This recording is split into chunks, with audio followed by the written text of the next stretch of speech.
कहानी की शुरुआत होती है एक ग्रुप एक्सप्लोरर की टीम से। डेविड नाम का एक वेदर ऑफिसर था जो मौसम का हाल बताता है। वो लोग एक ऐसे आइलैंड की तरफ जा रहे थे जो समंदर के बीचों बीच मौजूद था। डेविड को लगभग 1 साल तक वहां रुकना था मौसम का डेटा कलेक्ट करने के लिए। डेविड को साल भर का खाना और जरूरत का सारा सामान दे दिया गया था। कई दिन के सफर के बाद आखिरकार वो आइलैंड तक पहुंच गए। उस आइलैंड पर एक लाइट हाउस और एक छोटा सा घर था जहां डेविड को रहना था, क्योंकि इससे पहले भी एक रॉबर्ट नाम का वेदर ऑफिसर यहाँ रहता था। उसने 1 साल तक अकेले उस आइलैंड पर रहकर मौसम का डेटा कलेक्ट किया। अब उसकी जगह डेविड यहाँ पूरा साल मौसम का डेटा कलेक्ट करने के लिए रहेगा और वो पुराना ऑफिसर रॉबर्ट शिप के साथ वापस चला जाएगा। लेकिन जब पूरी टीम ने घर को विजिट किया तो वो हैरान रह गए, क्योंकि वहाँ किसी भी इंसान का नामो निशान नहीं था। कमरे के अंदर पुराने ऑफिसर का सारा सामान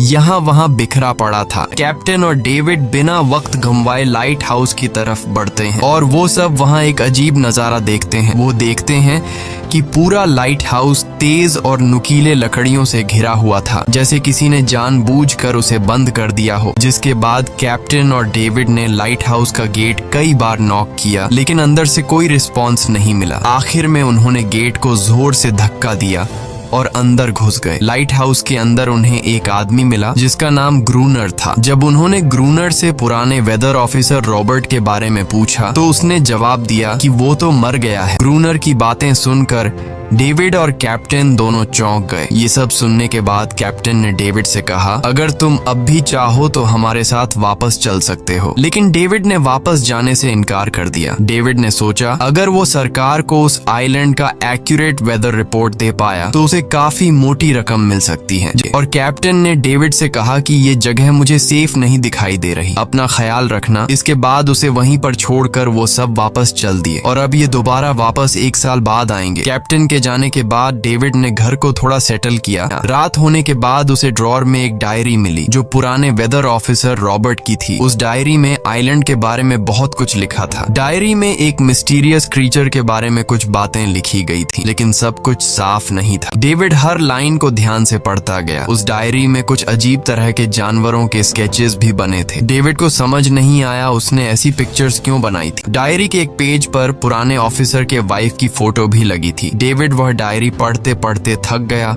और धीरे धीरे उसकी आंख लग गई। अगली सुबह डेविड ने मौसम का डेटा कलेक्ट करना शुरू कर दिया, लेकिन समंदर के पास पहुंचते ही उसने देखा कि चट्टानों के बीच कुछ पत्थर अजीब तरीके से सजाए गए हैं और उनके बीच शेल्स रखे थे अजीब से पैटर्न में। डेविड ने सोचा शायद ये सब ग्रूनर ने किया है। वो ये सोचकर दोबारा अपने काम में लग गया। काम के दौरान जब उसने दूरबीन से लाइट हाउस की तरफ देखा तो उसे ग्रूनर के साथ एक और इंसान भी दिखाई दिया, लेकिन पलक झपकते ही वो गायब हो गया। डेविड ने दोबारा उसे देखने की कोशिश की, लेकिन फिर उसे लगा कि ये उसका वहम है। रात को डेविड अपने काम में बिजी था, तभी दरवाजे पर नॉक हुआ। उसे लगा कि शायद ये ग्रूनर है। डेविड ने उसका नाम पुकारा, लेकिन कोई जवाब नहीं मिला। हाथ में लैंप लेकर जैसे ही डेविड दरवाजे की तरफ बढ़ा तो उसके कानों में कुछ अजीब सी आवाजें गूंजने लगीं और फिर उसने देखा गेट के नीचे से किसी अजीबोगरीब क्रीचर का हाथ अंदर आने की कोशिश कर रहा है। वो इंसान का हाथ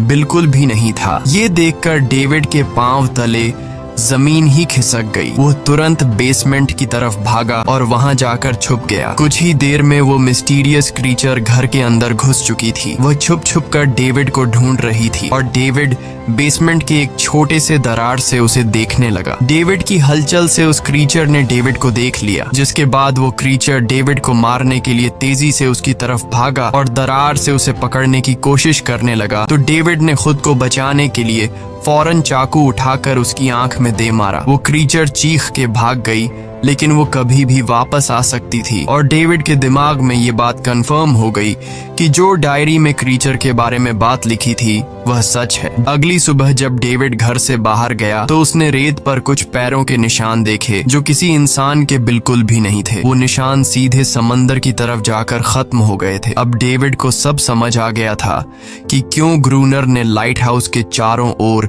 नुकीली लकड़ियां लगाई हैं। डर के मारे डेविड लाइट हाउस की तरफ दौड़ता है और ग्रूनर को चिल्लाकर कहता है, गेट खोलो, मुझे अंदर आना है। लेकिन ग्रूनर उसे अंदर नहीं आने देता। डेविड निराश होकर वापस लौटता है क्योंकि क्रोनर उसे लाइट हाउस के करीब भी नहीं देखना चाहता था। वो उसके ऊपर पानी गिराकर उसे दूर जाने को कहता है। अब उसे खुद ही कुछ करना होगा। उसने घर की हर एक विंडो को लकड़ी से बंद कर दिया, चारों तरफ नुकीली लकड़ियों से घेरा बनाया और गेट के बाहर पुराने कागज और किताबें रखी। फिर उन पर तेल छिड़क दिया ताकि अगर वो क्रीचर वापस आए तो उसे आग से डराकर भगाया जा सके। लेकिन एक बात थी जो डेविड अब तक नहीं जानता था। खुशकिस्मती से उसे घर के अंदर एक पुराना बॉक्स मिला। उस बॉक्स में एक गन थी और बहुत सारी बुलेट्स। ये देखकर उसे जिंदा रहने की थोड़ी सी उम्मीद मिली। जैसे जैसे सूरज ढलने लगा, डेविड के दिल में डर बढ़ने लगा। कुछ ही देर में चारों तरफ रात का अंधेरा छा गया। डेविड गन हाथ में लिए घर के एक कोने में चुपचाप बैठा था। उसकी दिल की धड़कनें तेज थीं। तभी एक अजीब आवाज सुनाई दी और जब डेविड ने खिड़की से छुपकर समंदर की तरफ देखा तो जैसे उसके पैरों के नीचे से जमीन ही खिसक गई। उसने देखा कि सिर्फ एक नहीं बल्कि पानी में से कई सारी वही अजीबोगरीब क्रीचर्स उसकी तरफ बढ़ रही हैं। कुछ ही देर में वो सब इकट्ठा होकर कमरे का गेट तोड़ने की कोशिश करने लगे। डेविड ने तुरंत गोलियां चलानी शुरू की, जिनमें से कुछ क्रीचर्स गिरकर मर गए। डेविड को लगा कि गोली की आवाज सुनने के बाद वो डरकर भाग जाएंगे, लेकिन अपने साथियों को मरता हुआ देखकर वो और भी ज्यादा गुस्सा हो गए। तब डेविड प्लान बी अपनाते हुए गेट के बाहर रखे कागजों और पुरानी किताबों को आग लगा देता है। आग देखकर वो क्रीचर्स डर के मारे वापस समंदर में लौट गए। लेकिन अब वही आग डेविड के घर तक पहुंच चुकी थी। घर के दरवाजे ने आग पकड़ ली और धीरे धीरे फैलने लगी क्योंकि पूरा घर लकड़ी का बना हुआ था। डेविड ने तुरंत एक चादर में खुद को लपेटकर अपनी जान बचाई और बाहर निकलकर लाइट हाउस के पास एक बड़े पत्थर के पीछे छुप गया। डेविड के हाथ में काफी गहरी चोट भी आई। तभी अचानक तेज बारिश शुरू हो गई। आग धीरे धीरे बुझने लगी, लेकिन पूरी रात की बारिश के बाद भी सुबह तक डेविड अपना घर नहीं बचा पाया। पूरा घर जलकर लगभग राख हो चुका था। उसने अपनी राइफल उठाई और लाइट हाउस के पास के पत्थरों के बीच छुप गया और इंतजार करने लगा कि कब ग्रूनर पानी भरने आएगा। जब ग्रूनर पानी भरने के लिए लाइट हाउस से बाहर निकला तो डेविड उसके पीछे पीछे चल दिया। लेकिन तभी अचानक एक अजीब सा क्रीचर डेविड पर हमला कर दिया, लेकिन किसी तरह करके डेविड ने उसे काबू कर लिया। जब वह उसे शूट करने वाला था तो ग्रूनर ने तुरंत डेविड को रोका और कहा, रुक जाओ, ये मेरा पालतू है। डेविड ने गोली नहीं चलाई और मौके का फायदा उठाते हुए उसने ग्रूनर के साथ एक शर्त रखी, अगर इस क्रीचर को जिंदा रखना है तो मुझे लाइट हाउस में रहने दिया जाए, नहीं तो मैं इसे मार दूंगा। जिसके बाद ग्रूनर ने हाँ कर दी क्योंकि डेविड के पास ढेर सारा खाना और गन पाउडर था। शाम होने से पहले दोनों बचा हुआ खाना लेकर लाइट हाउस लौट आए और वो दोनों आराम से सो गए। अगली सुबह वो क्रीचर चुपचाप डेविड का हाथ चाट रहा था।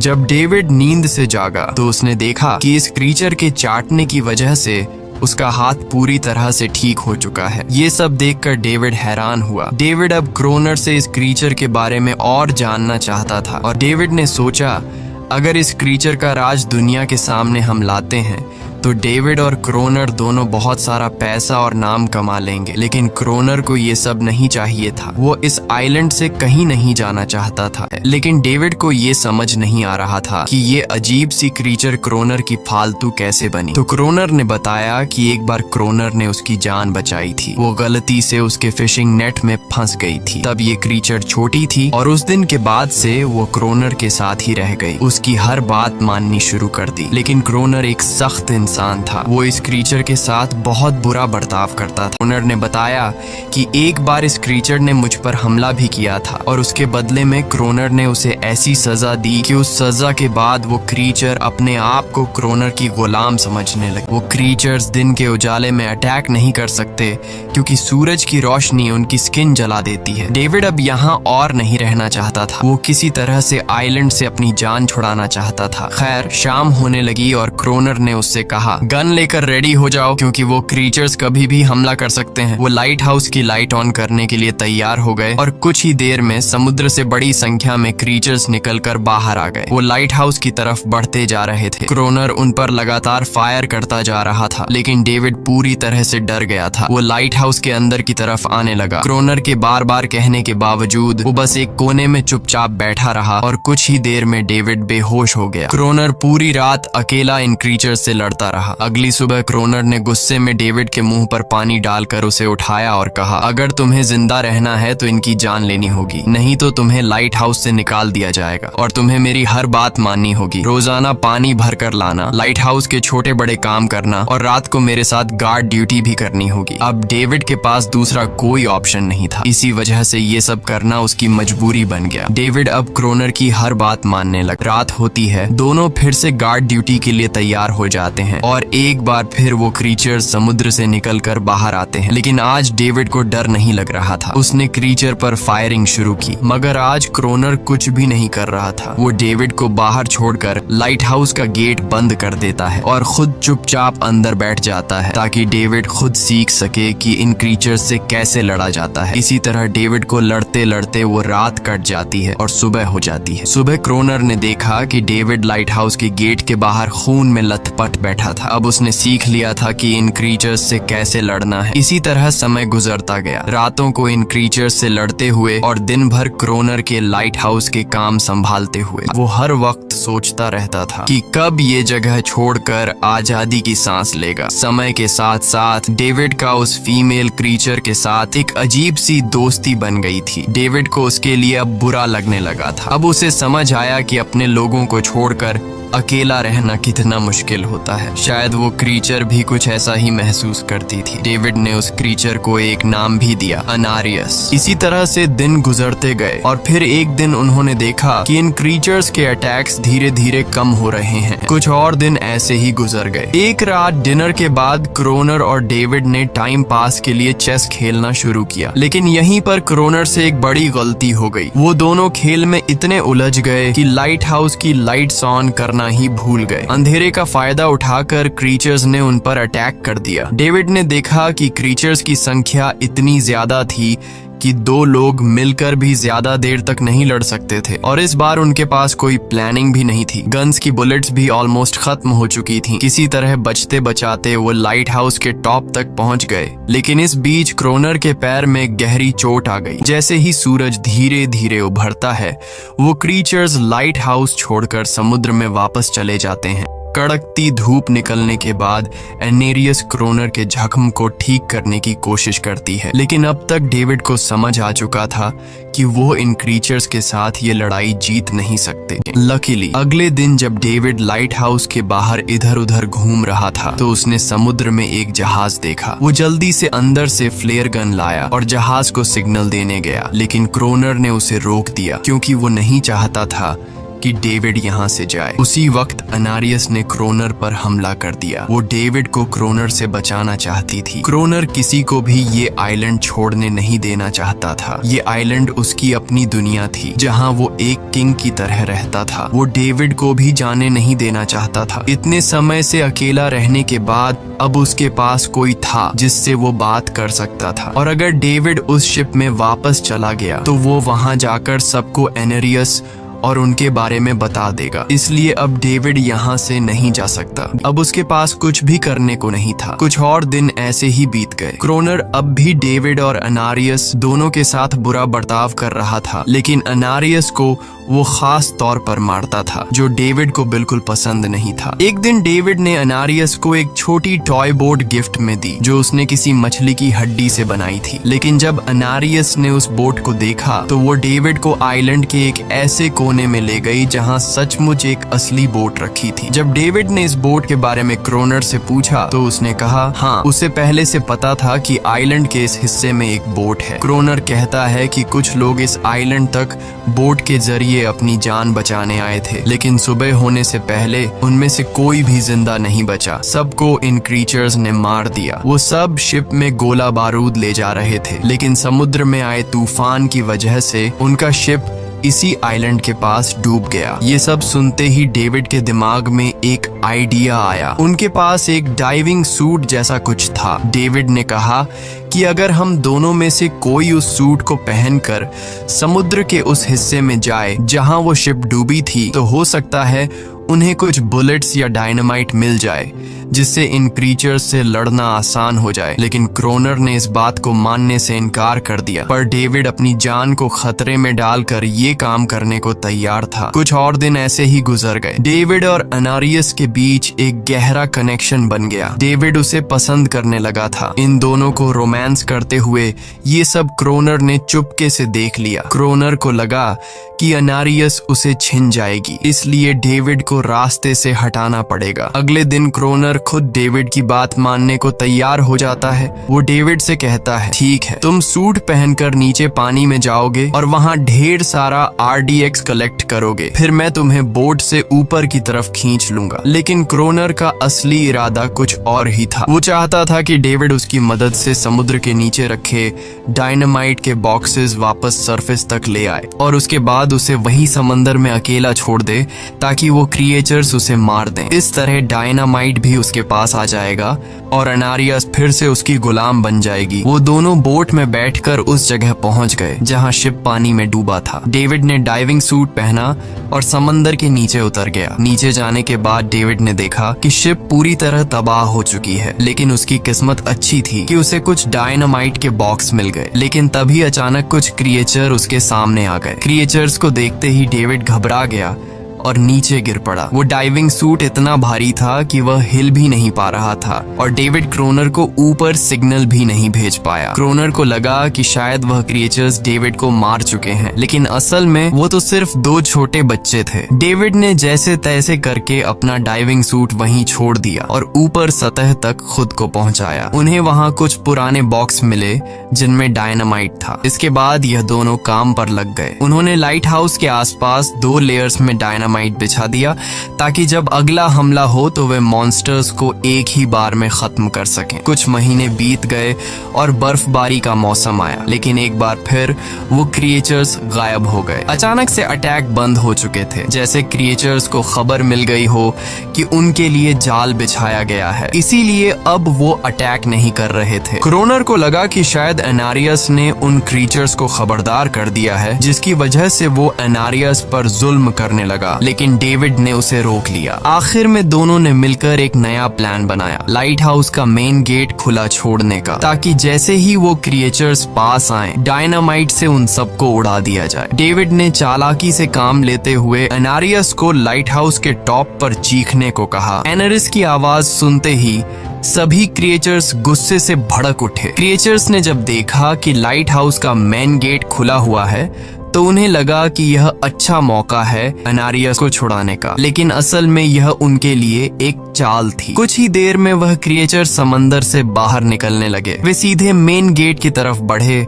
और अंदर घुसते ही डेविड पर हमला कर दिया। डेविड भी हिम्मत दिखाता है और क्रिएचर से जान छुड़ा लेता है। जैसे ही वे सभी क्रिएचर लाइट हाउस के पास पहुंच जाते हैं तो क्रोनर डायनामाइट का लीवर दबा देता है, लेकिन ब्लास्ट नहीं होता। असल में डेविड ने उसका कनेक्शन खोल दिया था और क्रोनर उसे दोबारा लगाना भूल गया था। डेविड तुरंत ऊपर भागता है और डायनामाइट का वायर जोड़ना शुरू करता है। तब तक वो क्रिएचर्स लाइट हाउस पर चढ़ने की कोशिश कर रहे होते हैं, जिन्हें सिर्फ अकेला क्रोनर रोकता है। जैसे ही कनेक्शन पूरा होता है, डेविड पहला लेयर उड़ा देता है, जिससे कई क्रिएचर्स ब्लास्ट में खत्म हो जाते हैं। लेकिन अभी भी काफी मॉन्स्टर्स लाइट हाउस पर हमला करने के लिए तैयार होते हैं। इस वजह से क्रोनर दूसरा लेयर भी ब्लास्ट कर देता है। दोनों उस जोरदार धमाके में बेहोश हो जाते हैं। अगली सुबह जब दोनों होश में आए तो उन्होंने देखा कि एनारियस वहां नहीं थी। ब्लास्ट में चारों तरफ मरे हुए क्रिएचर्स पड़े थे। क्रोनर उन सबको मार रहा था जो जख्मी हालत में जिंदा बचे थे। तभी डेविड की नजर उनमें से एक के गले में लटके एक नेकलेस पर पड़ी। उस क्रिएचर को तड़पता हुआ देखकर डेविड को उस पर तरस आ जाता है और उसे अपनी गलती का एहसास हो जाता है। जिन क्रिएचर्स को वह अब तक खूंखार समझते आए थे वो भी इंसानों की तरह थे, सिर्फ बोल नहीं सकते थे। लेकिन क्रोनर के लिए यह सब बेकार बातें थीं। उस दिन के बाद वह क्रिएचर्स फिर कभी अटैक नहीं कर पाए, लेकिन हर दिन समंदर के किनारे से रोने की आवाजें आती थीं। डेविड को अब तक नहीं पता था कि उन्होंने कितना बड़ा नुकसान कर दिया था, कितनी फैमिली टूट गई, कितने बच्चों ने अपने लोग खो दिए सिर्फ एक गलतफहमी की वजह से। अगले दिन डेविड ने समंदर में उन क्रिएचर्स के कुछ छोटे छोटे बच्चों को देखा, वो सब जिन्होंने अपने परिवार खो दिए थे। डेविड ने पत्थरों का एक गोल सर्कल बनाया और उसके बीच में वह छोटी टॉय बोट रख दी ताकि एनेरिस उसे देखकर वापस लौट आए। डेविड ने कई घंटे इंतजार किया, लेकिन एनेरिस कभी वापस नहीं आई। सुबह नींद से जागने के बाद डेविड ने देखा कि क्रोनर सो रहा है। क्रोनर के पास कुछ पुरानी चीजें रखी थीं, उनमें एक पुरानी तस्वीर भी थी, और जैसे ही डेविड ने उस तस्वीर को देखा वह हैरान रह गया। वह लड़की जिसका फोटो उसने पहले दिन पुराने ऑफिसर रॉबर्ट की डायरी में देखा था, वह कोई और नहीं बल्कि क्रोनर की पत्नी थी, और फोटो में क्रोनर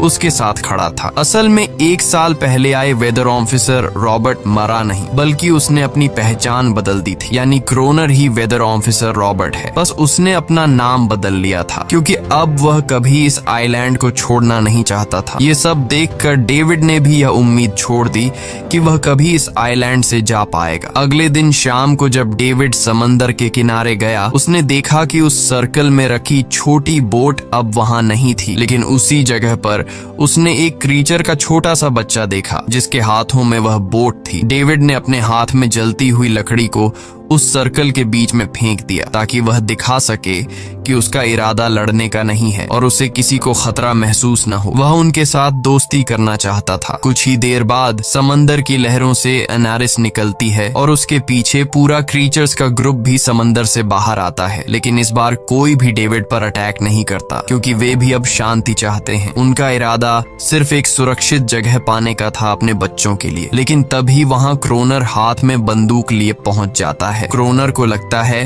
कि अगर शांति हो गई तो उसे सबसे ऊपर होने का एहसास कैसे होगा। डेविड उसे समझाने की कोशिश करता है कि ये क्रीचर्स लड़ना नहीं चाहते, ये शांति चाहते हैं, लेकिन ग्रोनर किसी की नहीं सुनता। वो एनेरियस से चिल्लाकर कहता है अंदर चली जाओ, लेकिन ये पहली बार था कि एनेरियस ने उसकी बात नहीं मानी क्योंकि अब वह उसकी नौकरानी नहीं थी। यह देखकर क्रोनर को लगता है कि अब इस आइलैंड पर उसकी बादशाहत नहीं रही। क्रोनर खुद को अंदर से कमजोर महसूस करने लगता है क्योंकि अब कोई भी उसका हुक्म नहीं मान रहा था। गुस्से में उसने लाइट हाउस की तरफ कदम बढ़ाए। डेविड को लगा शायद क्रोनर को अब समझ आ गया होगा कि हर एक जानवर आजादी चाहता है, कोई भी किसी का गुलाम बनकर नहीं जीना चाहता। लेकिन क्रोनर के सर से बादशाहत का भूत कहां उतरने वाला था। जैसे ही वह लाइट हाउस पहुंचा, उसने सिग्नल गन से एक फ्लेयर छोड़ी जो सीधा जाकर एक क्रीचर के बच्चे से टकरा गई। उस बच्चे की तुरंत मौत हो गई। सभी क्रीचर्स डर के मारे भाग गए और एनेरियस ने भी डेविड पर अपना पूरा भरोसा खो दिया। गुस्से से पागल डेविड तुरंत लाइट हाउस की तरफ भागता है क्रोनर को सबक सिखाने। डेविड उससे लड़ने लगता है, क्यों किया तूने ये सब? ये लोग तो बस शांति चाहते थे। लेकिन क्रोनर इतना हिंसक हो चुका था कि उसने डेविड को मारने का फैसला कर लिया। वह हाथ में लोहे का रॉड लेकर जैसे ही डेविड पर वार करने जा रहा था, डेविड ने उसे उसके असली नाम से पुकारा और कहा, रुक जाओ रॉबर्ट, तुम खूनी नहीं हो। ये सुनकर क्रोनर एकदम रुक गया। असल में रॉबर्ट ऐसा इंसान कभी था ही नहीं। इस आइलैंड पर आने के बाद अकेले रहने की वजह से उसकी मेंटल हेल्थ बिगड़ चुकी थी। अकेलापन, अपनी पत्नी की मौत और गहरा डिप्रेशन, इन सब ने उसे ऐसा बना दिया था। वह असल में कोई किलर नहीं था, वह एक अच्छा इंसान था। क्रोनर को एहसास हुआ कि ये क्रीचर्स कभी लड़ना नहीं चाहते थे, वे बस शांति चाहते थे। क्रोनर ने उन्हें सिर्फ इसलिए मारा ताकि वह खुद को पावरफुल दिखा सके, और अब क्रोनर को अपनी गलती का एहसास हो चुका था। इसीलिए उसने खुद को उन क्रीचर्स के सामने सरेंडर कर दिया और कुछ ही पलों में उन्होंने उसे मार दिया। डेविड लाइट हाउस के अंदर खुद को लॉक कर लेता है। समय ऐसे ही बीतता चला जाता है और 1 साल बाद आइलैंड पर एक गवर्नमेंट अफसर आता है, साथ में एक नया वेदर ऑफिसर भी होता है। अब नए गवर्नमेंट अफसर ने इस आइलैंड पर वेदर मॉनिटर की ड्यूटी करनी थी। जब कैप्टन पिछले अफसर के बारे में डेविड से पूछता है तो डेविड भी वही बात करता है कि वह पानी की तरफ गया था लेकिन कभी वापस नहीं आया, और वेदर ऑफिसर को भी लगता है कि डेविड ही ग्रोनर है। डेविड ने भी उनकी इस गलतफहमी को ठीक नहीं किया। वह चुपचाप बालकनी पर गया और खड़ा हो गया बिना कुछ कहे, क्योंकि अब वह भी इस आइलैंड को छोड़ना नहीं चाहता था, बिल्कुल क्रोनर की तरह। इसी दौरान एनेरिस भी अपने परिवार के साथ खुश थी। अब उन्हें किसी क्रोनर जैसे आदमी का डर नहीं था। अब वे आइलैंड पर भी और समंदर में भी आजादी से जी सकते थे। इसी के साथ कहानी खत्म हो जाती है। अगर वीडियो आपको अच्छी लगी हो तो हमारे चैनल को जरूर सब्सक्राइब कीजिए।